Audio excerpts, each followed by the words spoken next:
Welcome back. boAt is one of most exciting startups that has emerged in the recent years. But how did boAt go from being a challenger brand to one of the leading consumer tech companies in India? We find out more about the brand's journey from Vivek Gambhir, CEO of boAt. In an interview with Dilshad Irani, he also shares what lies ahead for the brand, winning growth strategies and marketing plans. It's been an absolutely exciting time for startups and new emerging brands in India. Lots of highs, lots of lows. So let me begin by asking you a little bit about, what's your report card for this past year been like? For us, I think it's been an incredible journey thus far. And over the last few months or so, we've continued to really strengthen our business and maintain our strong growth momentum. We have crossed over 3,000 crores in revenue. We are now the #2 brand globally in the earwear category and the #5 brand globally in the wearables category. And so the other brands are the likes of Apple, Samsung, and a couple of the Chinese players. So it's a matter of great pride that a brand that was born in India in such a short amount of time has earned so much brand love to be now amongst the biggest brands in the world. Do you still consider boAt a challenger brand then? Has it shed its challenger brand mindset? Absolutely not. We recognize, look, when boAt started, there were a couple of hundred brands that had started in India at the same time. And we were competing against players who were much, much larger than us. And even today, some of our competitors are very large global companies that are significantly, bigger than us. And so while it is a matter of pride that an Indian brand has managed to achieve leadership position where our market share today in personal audio is almost 4 times more than the #2 player. In spite of that, I think, I believe that the future is even more exciting. So being paranoid, being humble, being agile, and being obsessed with consumers, that's what really keeps on getting us going. You joined boAt in 2021, early 2021, and you came from well-established legacy companies like Bain and then Godrej, where you were CEO. So tell me, what were some of the goals that you set, some personal goals that you set for yourself at boAt, and how far along are you in terms of achieving them?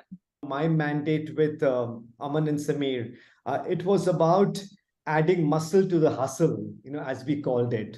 There are some incredible qualities that has made boAt successful so far, but we also know that what got us here will not get us in the future.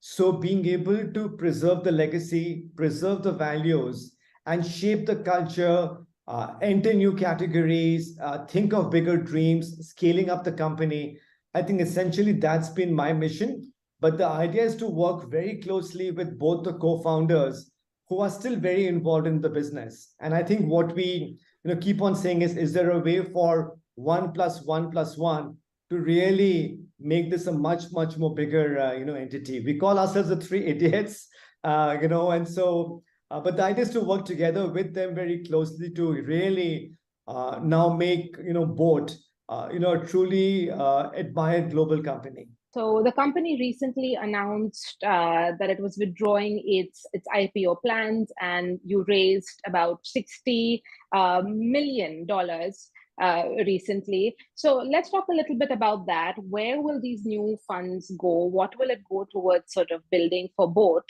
And will it be a premiumization strategy that you're looking at, global expansion? Let's get a little bit into that. 3 main areas where we will deploy the funds. The first area is to really make smartwatches or wearables as our next core. We entered this category relatively late, about 18 months ago. Within a very short amount of time, some of the best-selling watches are boAt watches. And so we want to deploy this money to essentially create a health and wellness ecosystem. A lot of the game that's being played today is largely a hardware game in watches. Our belief is that if you truly want to make watches relevant, useful, and really make it part of consumers' lifestyles, we really now need to start investing in creating a platform that allows us to offer much more advanced features, better analytics, and much more reliability. The game will change from hardware to much more of a software play. And we are one of the very few companies in the world which actually owns our entire end-to-end platform. So being able to own the platform and driving it to be able to offer these features, that's going to be the first area of focus. The second is to continue investing in the audio, personal audio category. While we are clear market leaders there, there are significant opportunities that we are seeing to be able to build much more stronger R&D and also start playing in the premium category, as you were mentioning. And then the third priority for investment really is around making in India. And for us, it's not about just make in India, but it's about make in India and also engineer and design in India as well. This year, almost 40% of our manufacturing volume will be produced locally in India. This was almost 0% last year. So that's the big shift we are making to be able to really be a company that's viewed for very strong tech leadership across the world. Vivek, it was lovely chatting with you, and thank you so much. Thank you very much. It was a pleasure. Moving on, WPP recently hosted its WPP Commerce event in Mumbai after a gap of 3 years. The event involved workshops, sessions, and one-on-one engagement with key industry leaders to showcase WPP's holistic e-commerce offering. I caught up with CVL Srinivas, country manager, WPP India, on the sidelines of this event and spoke to him about the future of commerce and much more. Let's hear this conversation.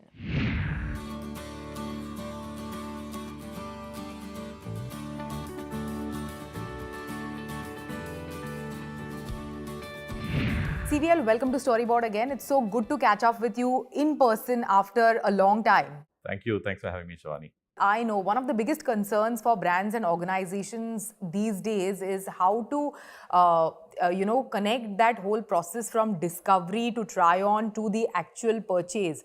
So how is WPP making that happen? So firstly, let me tell you a bit about WPP Commerce.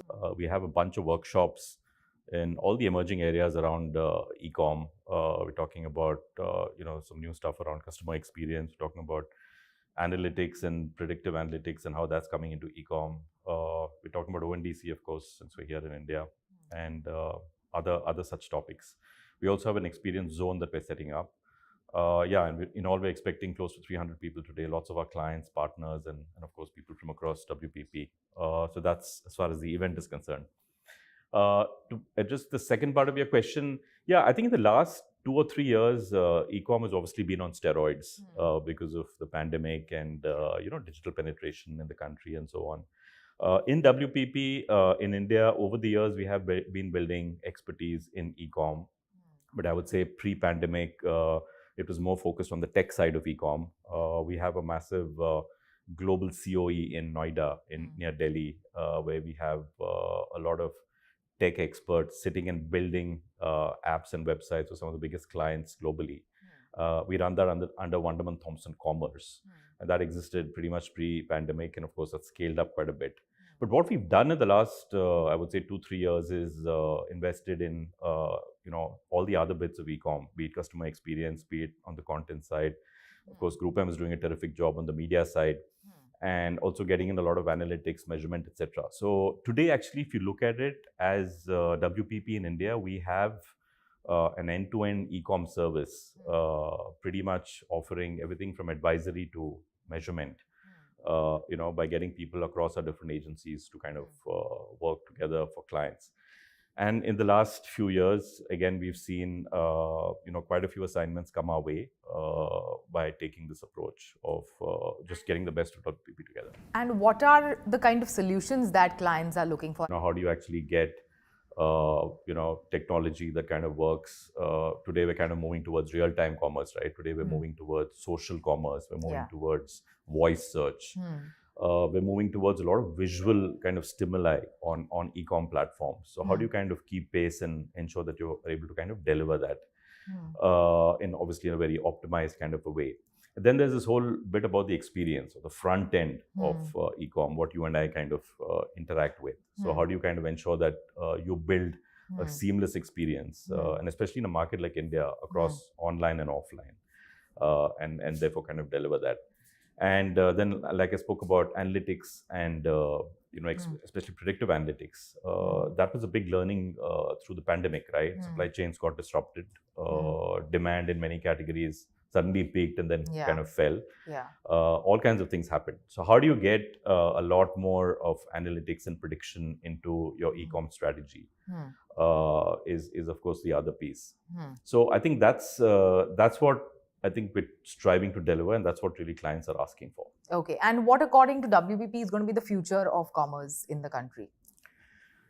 Well, again, if you look at India, I think things are taking a very interesting turn, especially with the launch of ONDC. We have, I think, with one action, pretty much democratized e-commerce today, making it possible for suppliers, buyers to kind of get on without any kind of entry barrier. So I think that's a very, very interesting development for us. Then this whole thing around the omni-channel kind of experience and the omni-channel kind of a strategy that you need to have, because while we get very carried away with technology and e-commerce and all of that, but in a market like India, there's still so much that happens through traditional trade. So how do you actually ensure that you're joining the dots and the consumers are getting that omni-channel experience? And I think that is going to continue to be very important here. Then I would look at all the interesting formats that are emerging. And again, some of them I think will be more popular in India. Any other trends which are specific to India market and very different from the global markets as far as commerce is concerned? Hyper-local is another opportunity. Again, thanks to the pandemic, that was a learning, right? It wasn't so much to do with what's available kind of nationally, but kind of what's available in a particular pin code and how soon can you get it. Quick commerce, we're seeing quite a bit of action there. And yeah, but I think more than all of this, the way India has been on this whole path of digitization, starting with Aadhaar and then coming into UPI and now getting into ONDC, I think we're truly going to see a massive value unlock for the society at large. Just imagine anyone who can create a product or a service today has the right to kind of get on and trade and sell it and become a part of a supply network. Thank you so much. Thanks for joining us today. Thank you. Thanks, Shibani. Thanks for having me.